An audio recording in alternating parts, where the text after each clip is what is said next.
ሴት ማግኘትና ሚስት ማግኘት የሰማይና የምድር ያህል ይለያያል። ከህይወት ልምዴም ከሞያዬም ከትምህርቶቼም በየቀኑ ከማጠናውም ከእያንዳንዱ ነገር ይጠቅማቸዋል ብዬ ማስበውን በተለይ ላላገባቸው ወጣቶች አንድ ነገር ልንገራቸው። ተሳስተ በህይወት ዘመን ባታገባ ይሻልሃል እንጂ ባታገባቸው የሚመከራቸውን አይነት ሴቶች ልንገር። ተሳስተሽ ባታገቢ ይመከራል እንጂ እንደዚህ አይነት ሰዎችን አታግቢ የምልባቸውን በጣም አስቸጋሪ የሆኑ ሰዎችን ልንገርሽ። በነገራችን ላይ ዛሬ ቅዱስ ነው ብለሽ ያገባሽው ሰው ነገ ከቅዱስ በተቃራኒ ሊሆን ይችላል። ዛሬ በጣም የምትለይናት ብለ ያገባሃት ሴት ነገ በጣም የምታስቸግር፣ በጣም ከባድ፣ በጣም መጥፎ ባህሪ ያላት ሴት ልትሆን ትችላለች። ይሄን 100% እርግጠኛ ነኝ። ትላንትና በቁርባን፣ ትላንትና በተክሊል፣ ትላንትና በቸርች፣ ትላንትና በመስጊድ የትልቅ ሰው ልጅ ናት ተብላ ትዳር ቤት ውስጥ ገብታ የሚያዘውና የሚጨበጠው ግራ የሚገባት እንዴት ከባለቤቷ ጋራ መተኛት እንዳለባት የማታቅ በታሪክ በቃ ይሄ ኖራ ነው አድጋ ነው ተወልዳ ነው ምንድነው እስከምትል ድረስ ግራ የምታጋባ ለራሷ መማቶን ላንተ ማቶን በጣም አስቸጋሪ ሴት አለች። በጣም ሲበዛ ለራሱም የማይሆን ለሴት ልጅም የማይሆን ትላንትና ስታገባው በጣም ቅዱስ ነገር ግን ከሆነ አመታት በኋላ እንኳን ለሷ ባህሪው ለራሱ ችግር የሆነበት በጣም አስቸጋሪ ይሆናል። በነገራችን ላይ ይሄ ህይወት የናንተ ህይወት ነው። ትዳርን የሚሰጥ እግዚአብሔር ነው። ከብዙ ሴት ጋር ልትተኛ ትችላለህ፣ አንዷን ግን ልታገባ አትችልም። ትዳር እግዚአብሔር ካልሰጠ በስተቀር እግዚአብሔር ካልሰጠሽ በስተቀር ከ10 ወንድ ጋር ልትተኝ ትችላለሽ፣ አንዱን ግን ልታገቢ አትችልም። ሰው ከብዙ ሰው ጋር ሊተኛ ይችላል፣ አንድ ሰው ግን ሊያገባ አይችልም። ሴት ማግኘትና ሚስት ማግኘት የሰማይና የምድር ያህል ይለያያል። ወንድ ማግኘትና ባል ማግኘት ሰማይና ምድር ይለያያል። እኔ በጣም ብዙ ምክር ከዚህ በፊት መክሬያቸዋለሁ። በጣም አመሰግናለሁ የምትሉ ሰዎች አሉ። ዛሬ ግን አንድ ነገር ልንገራችሁ። ተሳስተ እነዚህን 10 ነገር ያላትን ሴት አታግባ፣ ወይ ደግሞ እንደዚህ አይነት 10 አይነት ወንዶችን አታግቢ። በተለይ ብስለት የሌላትን ሴት፣ በተለይ ብስለት የሌለውን ወንድ። በነገራችን ላይ በጣም ሲበዛ ከባድ። እዚህ ጋር ቁጭ ብሎ እንደዚህ ነው ብሎ ማውራት በጣም ሲበዛ ቀላል። ልጅነቷን ያልጨረሰች መልኳ በጣም የሚገርም ይዛሃት ወጣ ብትል ገላዋን ብትስሞ ሰውነቶቿ፣ ብልቶቿ፣ ቆዳዎቿ፣ ፊቶቿ፣ ከንፈሮቿ፣ አይኖቿ በጣም የሚያሳሱ ወደ ውስጥ ስትገባ ግን አንድ ቀን አብረሃት ማታደር አስቸጋሪ ሴት አለች። ብስለት የሌላት ሴት በቃ በእድሜ ሴት ልጅ ትሁን ተብላ ብስለት የሌላት ለራሷም ማትሆን ለባለቤት የሱንም ባህሪ ቀይራ የራሷን ባህሪ ቀይራ መኖር የሚከብዳት ለራሷም ችግር ለልጆቿም ወደፊት እንዳታስተካክል ኦሬዲ ብዙ ጠባሳ አለብህ። ከሷ ጋር አስተካክለህ እንዳትኖር ብዙ ጠባሳ ሰውነት ላይ ያስቀምጣለች። አስተካክለሽ ከሱ ጋር እንዳትኖሪ በጣም ብዙ ጠባሳ ሰውነትሽ ላይ ያሳርፏል። እንኳን እንደ ሚስት ቀርቶ እንደ እህት መኖር አትችይም። እንኳን እንደ ሚስት ቀርቶ እሷን እንደ እህት አብራት ልትኖር እንደ ወንድም አብረሽ ልትኖር አትችይም። ለምን? ብዙ ጠባሳዎች አሉ፣ ብዙ የወጋጋች ቦታዎች አሉ። ያማሉ እነዛ ቦታዎች። ይሄን በተለይ ማን ይረዳሃል በሉኝ። በጣም ታሞ የሚያቅሰው በጣም መጥፎ ጠባሳዎች ጥላብ በቃ የውሸት እያልክ ብቻ መኖር፣ የውሸት እያልክ ትኖራለህ። የእውነት እንዳትስቅ የሚያደርግ ነገር አለ። ከዛ የተነሳ በቃ የውሸት እያልክ ትኖራለህ። የውሸት እያልሽ ትኖራለህ። የእውነት እንዳልሆነ እኮ ያስታውቅብሻል። የእውነት እንዳትስቅ የሚያደርግሽ እነዛ ጠባሳዎች ናቸው። ሚስት እንዳትሆኝ የሚያደርግሽ እነዛ ጠባሳዎች ናቸው። በተለይ ትራማ የምንላቸው ከታች ጀምሮ የቆሳሰልንባቸው የተጎዳንባቸው ነገሮች። እኔ የእውነቴን ነው የምነግራችሁ። ብስለት የሌላት ሴት የ19 ዓመት ልጃገረድ ብስለት የሌላት ሴት ወይ ደግሞ የ25 ዓመት ብስለት የሌላት ከምታገባ 35 ዓመት ሆኖ ብስለት ኖሯት በሰላም ብትኖር ይሻላል። በነገራችን ድሮ የተነገረ ሌላ ነው። በቃ በዚህ በኩል ልጅነት ልክ ስናይ ወይ ደግሞ ወንድ አለማወቋ ልክ ስናይ፣ በዚህ በኩል ልጅቷ ምንም ብስለት የላትም፣ ምንም አስተዋይነት የላትም። ምን እንደሚደረግ ምን እንደማይደረግ ጠንቀቃ አታውቅም። እቺን ይዘህ ሄደ ምን ልትሆን ነው? አብረ ይቅርታ ስለቃሉ መደነቋቆር ሊሆን ነው።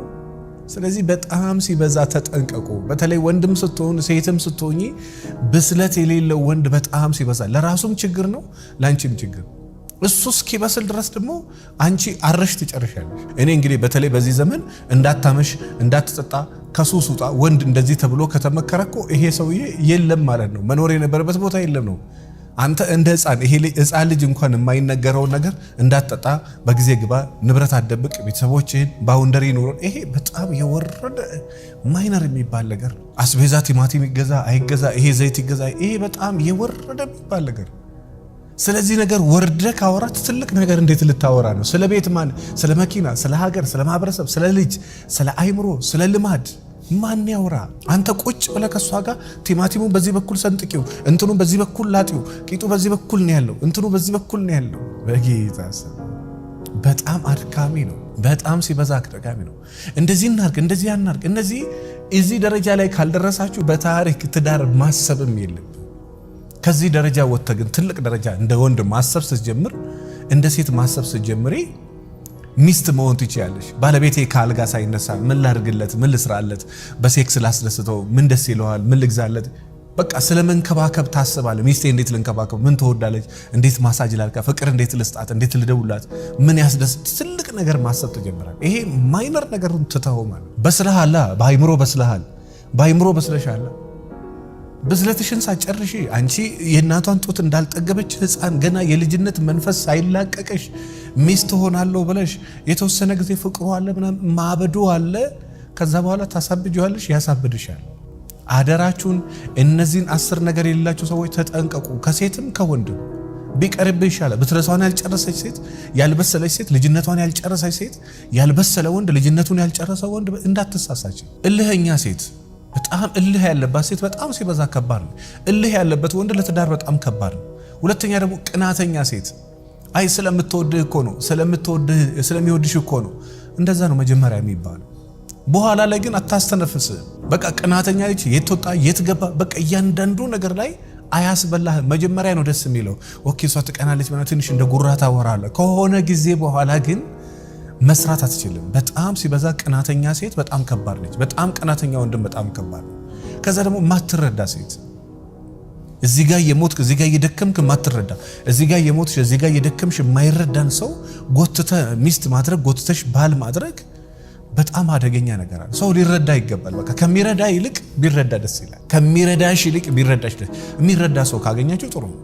ከዛ ደግሞ ውሸተኛ ሴት በጣም መጥፎ መጥፎ መጥፎ። እንግዲህ እኔ በህይወቴ የምጠላው አልዋሽም ማለት አይደለም፣ ግን የሆነ ሲቸግር ልትዋሽ ይችላል። ውሸታም ሴት አታግባ። የእውነት ውሸታም ወንድ አታግባ። ምኑን እውነት እንደሚያወራሽ እኮ አታውቂም። እንዳገባሽ ራሱ የእውነት መሆኑን እኮ እርግጠኛ አይደለሽም። እንዳገባች ራሱ የእውነቷ እንደሆነ አንድ እኔ ከስተመር አለችና ባለቤቷን ድንግል ሳትሆን ድንግል ነኝ ብላ ነው ዋሸች። ልጅ እያላት ልጅ የለኝም ብላ ነው ዋሽታ ያገባችው። እኔ አሁንም ድረስ የእውነት በሷ ቦታ እሷ እንግዳ የሆነ ስትመጣ ባለቤቴ አወቀብኝ ትለኝ ይሆን እያልኩኝ እኔ በማላውቀው ጉዳይ እየተጨነኩ ነው ማውራት። ልክ በ6 ወር በ3 ወር በ4 ወር ትመጣለች አልፎ አልፎ። ይኸው 4 ዓመት እኔ ራሴ በማላውቀው ነገር እጨነቃለሁ። ያው መቼም አማካሪ ስትሆን ከራስ በላይ የእውነት እኔ በተለይ እግዚአብሔርን ሁሉ ለምንላቸዋል። እግዚአብሔር የተሻለ ትዳር እንዲሰጣቸው ባለትዳሮች ሰላም እንዲሆን የሁል ጊዜ ጸሎቴ። ሙስሊምም ክርስቲያንም ካቶሊክም ጆባም የትኛውም ሰው ለኔ እኩል ነው። ምንም ሰው ለኔ እኩል ነውና በጣም ነው የሚጨነቀው ለከስተመሮች። በጣም እንኳን ለከስተመሮች ቀርቶ በመላው ዓለም ለወደፊት የትኛውም ቦታ ላለ ሰው በሰላም እንዲኖር ምኞቴ ነው። ለዛ ደግሞ 24 ሰዓት እሰራለሁ። በቃ በሰላም ወጥቶ በሰላም እንዲገባ በሰላም እንዲያድር የሚችለውን ከእግዚአብሔር ጋር እታገራለሁ። ውሸታም ሰው ምንም ነገር ነው የሚዋሸው። እኔ አደራችሁ እንደ ውሸታም ሰዎች ካላችሁ በጣም ነው የሚያስጠላው። በጣም መጥፎ ነው። የእውነት ውሸት ያው ሲታይ ቀላል ነው ይመስለው አይደለ? በጣም ሲበዛ ያው ልብህን ይሰብራል። እንደተዋሸ የገባ ቀን ደግሞ ሰው ዋሽቶ ሲያምን እኮ ጥሩ ነው። ቺት አድርጎ እኮ ሲያምን እኮ ትንሽ ቆስል ይድናል። ቺት አድርጎ ዋሽቶ የሆነ ነገር አድርጎ ዋሽቶም ከዶህም እንዴት እንደሚያም ሰው። ውሸታም ሴት ከሆነች ተጠንቀቅ። ቆም ብለ እግዚአብሔር ሆይ የኔ ናት ሆይ። በኦሮምኛ በጣም የምወደውን አንድ ነገር ልንገራችሁ። ለወደፊት በጣም ብዙ ፕሮግራም ይዘን ወደ እናንተ ቀባ ተዮታቴ ሲታቀቡ ተዮተው ባቴ ሲተራቀቡ ይባላል። በጣም የምወደው የሚገርም ቃሉ ራሱ ነው ልቤን የሚሞላኝ። ምን ማለት ነው? ያንተ ከሆነች ወደ አንተ ያዝልህ እግዚአብሔር፣ ያንተ ካልሆነች እግዚአብሔር ካንተ ላይ ያዝልህ። ምን አለ ከዚህ በላይ የሚገርም ምርቃት? ያንተ ከሆነች እግዚአብሔር ወደ አንተ ያምጣልህ፣ ያንተ ካልሆነ እግዚአብሔር ካንተ ዞር ያድርግልህ። ያንቺ ከሆነ እግዚአብሔር ወደ አንቺ ያምጣልሽ፣ ያንቺ ካልሆነ እግዚአብሔር ዞር ያድርግልሽ። ተዮታቴ ሲታቀቡ ተዮታቱ ባቴ ሲራቀቡ በጣም መወደው የሚገርም እኔ ቃሉ አንዳንድ ድሮ የጥንት አባቶች ምን ያህል ጭንቅላት እንዳላቸው ምን ያህል ጥበባቸው ምርቃታቸው ያስደምማል። እና የእውነት ያንተ ከሆነች ወደ አንተ ያምጣልህ፣ ያንተ ካልሆነች ካንተ ወደዛ ዞር ያድርግልህ። ያንቺ ከሆነ ወደ አንቺ ያምጣልሽ፣ ያንቺ ካልሆነ ካንቺ ዞር ያድርግልሽ። ከዛ ውጪ ደግሞ ንቀት ያለባት ሴት ወይ ደግሞ ንቀት ያለበት ሰው ይሄ እንዲህ አይነት ሰው የሚቀርባችሁ አንድ ቀን ወደ ቀን ችግር የለም ትታገሳለህ። ኢነርጂው ስለምትወዳት ችግር የለም። ግን ንቀት ካለባት ዞም ቁጭ ብለህ ለምንድን ነው እንደዛ መሰለህ? ኢትዮጵያ ውስጥ የሚያስደነግጡ የሚገራርሙ ደስ የሚሉ ሴቶች አሉ። እንኳን ሀብራት ብትኖር አይደለም ሀብራት መኖር ስታስብ ልብህን ሙሉ የምታደርግ ሴት አለ። ንቀት ያለባት ሴት፣ ንቀት ያለበት ወንድ ይቅርብሽ። ከዛ ውጪ ደግሞ ይሄ ስራ የማይወድ ሰው ወይ ደግሞ ስራ የማትወድ ሴት አንተ ደክመህ ሌሊት 11 ሰዓት ስትነሳ ብድግ ብላ እንደ ሴት የሆነ ነገር ልስራ ምናምን ስትል አትስራ እኮ ሞራላው ደስ ይላል። እንጀራ እየጋገርኩ ነው አንዱን ደረቅ ላድርግልህ ስትይ ስሜት ይሰጣል። ስራ የምትወድ ሴት ቤቷ እንዴት እንደምታሳምር፣ ራሷ እንዴት እንደምታጸዳ፣ ራሷ እንዴት እንደምትጠብቅ፣ ስራ የምትወድ ሴት ወጣ ብላ ደግሞ እንዴት ባሏ እንደምታግዝ። ስራ የሚወድ ወንድ ሚስቱ የሆነ ነገር እንድትነካ አይፈልግም። ሰርቶ ጥሮ ግሮ ተዋክቶ ቤቱን ቀጥ አድርጎ ይይዛል። ሚስቱን ልጆቹን ያስተዳድራል። ስራ ወዳድ ወንድ ስራ የማይወድ ከሆነ ይቅርብሽ። ስራ የማይወድ ማትወድ ሴት ከሆነ በደንብ ቆመ ብላ አሰባት። ከዛ ውጪ ደግሞ ራሷን የምትወድ ሴት ዝም ብላ ራሷን ብቻ ለኔ ብቻ ይመስል የሆነ መኪና ልገዛ ነው እንዴ የኔ መኪና ሳትቀይር አንተ የምትቀይረው ለስራ ሊሆን እኮ ይችላል። የሆነ ነገር ልታርስ ለኔ የሆነ ነገር ሳታረጊ በጣም መጥፎ። ራሷን ብቻ የምትወድ ጥቅመኛ ሴት፣ ራሷን ብቻ የሚወድ ጥቅመኛ ወንድ ህይወታችሁ ነው የሚያሰብ። በቃኝ አይልም፣ በቃኝ አትልም፣ ገደብ የለውም። በቃ ይቀጥላል። እድሜ ልክን እየሰጠን የምትኖረው መቆሚያ የለውም። የሆነ መስጠት ያቆምክ ቀን በቃ ያ ቤት እዛ ጋር ይቆማል። እስከ ሰጠ ድረስ ቤቱ ይቀጥላል።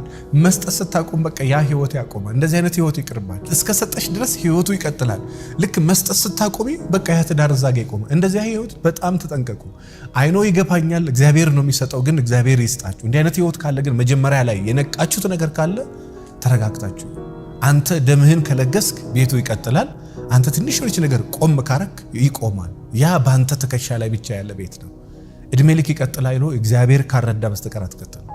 እግዚአብሔር ካላገዘሽ በስተቀር ባንቺ ትከሻ እሷ ነግዳ፣ እሷ ሰርታ፣ እሷ ወጣ። ወይኔ እንደዚህ አይነት ሴቶች የእውነት እንዴት አንጀት እንደሚበሉ። እሷ ነግዳ፣ እሷ ደክማ፣ እሷ ወልዳ፣ እሷ ሴክስ አርጋ፣ እሷ ምግብ ሰርታ፣ እሷ እንቅልፋታ። የሆነ ሰው ቤት ውስጥ ጠዋትና ማታ የሽቶ ምን እየቀያየረ እየተጦረ እዛ ቤት ውስጥ እንዲህ ኧረ ሮቦት አይደለችም። የሆነ ሰዓት ላይ ይደክማል እኮ የሆነ ሰዓት ላይ ይደክማል። የሆነ ሰዓት ላይ በቃ ባህሪዋ ይቀየርና መጮት የአውሬ ባህሪ ታመጣለች። መጮት ይጀምራለች።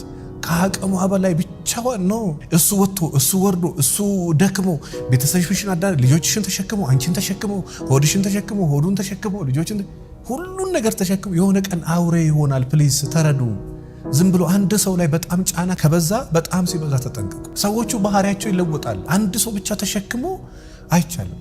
ተጋገዙ። የሆነ ሰው ብቻ በነገራችን ላይ ይሄ ትዳር ላይ ብቻ ነው። መስሪያ ቤትም ለምን አይሆን? ቤተሰባቸው አካባቢ ለምን አይሆንም? እናት አባቶቻቸው አንድ ሰው ላይ ብቻ ጫና ከበጋ ልጆች ይሄን ቪዲዮ የምታዳምጡ ልጆች ካላችሁ ውረድና የአባትህን መኪና ጠብ፣ አባትህን እገዛ ነው ባይዞ እንዴት ደስ እንደሚል ድካሙን ትንሽ ታቀልለታል፣ ድካሙን ታቀይለታል። ራስ ወዳድ ሴት አታግባ፣ ራስ ወዳድ ወንድ አታግባ። ከዛ ደግሞ ጥቅመኛ ሴት በቃ ይሄ ጥቅም ብቻ የምትፈልግ ስለ አንተ ህይወት ጉዳዩ አይደለም። አንተ ብትኖር፣ አንተ ብትሞት፣ አንተ ብትደክም፣ አንተ ስኳር፣ አንተ ጨጓራ ቢመጣብህ ሺዶንግ ጉዳዩ አይደለም። በቃ አንቺ ብትሞጪ ጉዳዩ፣ ያንቺ ድርጅት ቢዘጋ፣ እናትሽ ብትራ ጉዳዩ አይደለም። እሱ ጥቅሙን ብቻ ነው የሚያስበው። እንደዚህ አይነት ወንድ እኔ የዛሬ ስንት ዓመት በባዶ እግሩ የሚንከራተት ሰው ይሄ ሰውዬ እኮ ጊዜ ጥሎት ነው እንጂ ባለ ሀብት ነበረ፣ እባክሽን አግቢው ተብላ አገባቸው። እሷ ከውጭ ሀገር ነው። እኔ የውጭ ሀገር ሰዎች ያሳዝኑ፣ ትንሽ የዋነት አለባቸው። ይሄ ኢትዮጵያ ውስጥ አሁን ያለን ሰዎች እኛ ትንሽ ብልጣብልጥነት እናበዛለን ይመስለኝ እና እነሆም እነሱ ከኛ በላይ ትንሽ የዋዎች ናቸውና ምን ችግር አለው? እኔ ከጫማውና ከካልሲው ከብብቱ ምን ጉዳይ አለኝ? ይሄ እኮ ነገር ቢለብስ እኮ የራሱ ነገር አለው። እኔ ችግር የለውም፣ ልቡ ብቻ ጥሩ ይሆን እባክህ። እኔ ውጭ ሀገር ተጎድቼ ነው የመጣው፣ 36 ዓመቴ ነው። ከዚህ በላይ ግን እንዳትጎዳኝ እባክህ። ብዙ ስድብ የጠገብኩ ድካም የጠገብኩ ሴት ለምናው፣ አረ ችግር የለውም፣ በሰማይ በምድር በመስቀል በቁርአን ምሎላት አገባት። ሰውየው ካገባ 2 ልጅ ከወለደች በኋላ 40 ነው 39 አካባቢ ደረሰች ጊዜ ያ መበያ ሲቸግረው የነበረው ሰውዬ ያ እንደዛ አፈር ከድሜ በላው። የመጀመሪያ ትዳሩን በገዛ ስንፍናው አጥቶ እሷን ሁለተኛ አግብቶ ያን ሁሉ ንብረት አጥቶ ባዶ ሆኖ ሰው ሁሉ መሳቂያ አድርጎት ከዛ አንስታ ትልቅ ቦታ የ6 ሚሊዮን ብር የዛሬ 6-7 ዓመት እንግዲህ ያ መኪና ሃይሉክስ በጣም ትልቅ የሚባል መኪና ነው። ትልቅ ሰዎች የሚይዙት መኪና ነው። የ6-7 ሚሊዮን ብር መኪና ሲይዝ በቀን 100 ሺህ ብር አልበቃ ነው። ዛሬ አይደለም ያንዴ በቀን 100 ሺህ ብር አልበቃ ነው። እንደው አንዳንድ ወንድ እኮ ሴት ላይ የሚሰራው ግፍ እንደው የት ለመግባት ነው? ከሲኦል ውጪ ሌላ መግቢያ ያለው እንዴት አላለ? አለ እኮ ግፍ እኮ አለ አይነት አለው። የሆነ ሰዓት ላይ እግዚአብሔርን እንኳን ባታምን እንኳን ያው ትንሽ ትጠነቀቃል። ካምፓኒ ያለትና እሱ በቁሙ ነው መሸጠው የቀረው በቁሙ ባዶ አድርጎት ማለት ነው። 100,000 200,000 አልበቃ ብሎት የማግግ ጥግ አረ ልነግራቸው አልችልም። በጣም የደም ዋጋ ነው የከፈለችው። መጨረሻ ከአቅሟ በላይ ሲሆን ነው የፈታችው። እና ስትፈታው ደግሞ ምን ቢሆን ጥሩ? እኔ አንዳንድ ሰዎች ምን እንደሚያስቡ አላቅም። ንብረቷን የማይገባውን ንብረት ይገባኛል ብሎ እስከ ጥግ ድረስ እንዲከሰሳል። ያቺ ሴት ወላልቃ በቃ ከሰውነት ተራ እስክትወጣ ድረስና እኔ ፍላጎት ከሌለው በኔ ይሆንብሽ፣ በጣም ገና ነሽ፣ 41 ዓመትሽ ነው፣ ሰርተሽ ታገኛለሽ። ገንዘብ ላይ ሰላም ለሰላማችሁ ተጨነቁ ብሎ ለዛ የሚገባውን ገንዘብ ሰጥታው ተገላገለች። ምን አለች? የዛን ነገር በህጋዊ የሚገባውን ሰጥቼው እንትን ያልኩ ቀን ጸግሽ እግዚአብሔር እድሜ ረጅም ያደርገው ልጆቼ ፍለፊት ነው ማለት ልጆቼን እንሳይ የሰላም እንቅልፍ የተኛሁት የዛ ቀን ማለት ንብረት ሰጥቼው እሱ ከህይወቴ ወጥቶ በሬን ዘግቼ የዛ ቀን ማታ ቤተኛ ማታ ከ4 ሰዓት ተኩል ነው 4 ሰዓት ካያ ነው ጧት 1 ሰዓት ከምናምን የነቃሁት ሰራተኛው መጣ። ማም ደህና ነሽ? እንደዚህ እኮ ተኝተሽ አታውቂም፣ 8 ሰዓትና 10 ሰዓት ተነቂያለሽ፣ ምን ሆነሽ ነው አለች። የኔ ልጅ ፈጣሪ በሚያውቀው አሁን ነው ራሴን ያወቁት። 1 ሰዓት ከምናምን የነቃ እርግፍ አርጋ። አንዳንድ ሰዎች እንደዚህ ናቸው። ልክ ከህይወትሽ አውጥተሽ ዞር ስታረጊው ነፍስ ገነት የገባች ነው ይመስል፣ ወይ ከህይወት አውጥተሽ ዞር ስታረጋት ነፍስ ገነት የገባች ነው ይመስል። ታማኝ ያልሆኑ ሰዎች እንደዚህ አይነት ሰዎችን በጣም ከባድ ናቸው። ከዛ ውጪ ደግሞ ለትዳር ጥሩ ነገር የሌላት ሴት ጥሩ ነገር የሌለው እንደዚህ አይነት ሰዎችን በጣም አደገኛ ናቸው። እንግዲህ የዛሬ ሐሳብ በጣም ረዘም ብሏል። በተለይ ያላገባችሁ ሰዎች ብዙ ነገር ይጠቅማችኋል ብዬ ስለማስብ በጣም ሲበዛ ብዙ ነገር አስቡበት፣ እናንተም ተጠቀሙበት አላችሁ ለማለት ወዳለሁ። በዚህ ጉዳይ እስቲ አሁን ባወራሁት ሐሳብ አስተያየት ኮሜንት ካላችሁ ከታች ጻፉልኝ።